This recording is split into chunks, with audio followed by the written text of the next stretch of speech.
मैं नादान उससे इतना प्यार कर बैठी थी कि मैं उसकी हर बात मान लेती थी। यहाँ तक कि उसके कहने पर मैं उससे अपने जिस्म की तस्वीरें भी शेयर कर चुकी थी।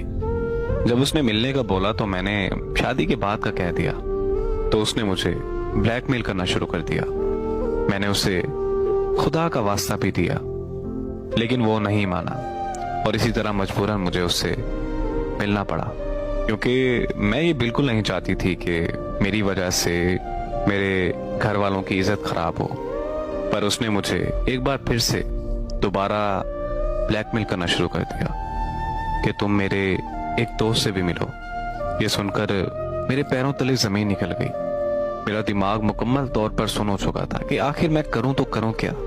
मैंने बहुत सोचा और आखिरकार मुझे उसके दोस्त से भी मिलना पड़ा।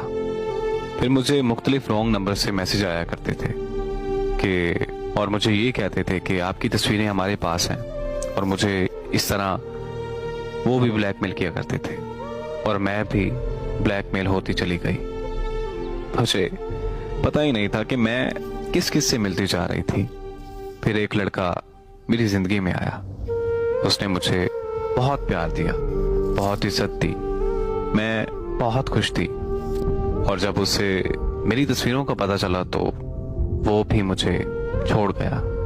उसके छोड़ जाने के बाद मैंने ब्लैकमेल होना बंद कर दिया। वो तस्वीरें मेरे घर तक आ गईं। मेरे घर वालों की इज्जत मिट्टी में मिल चुकी थी।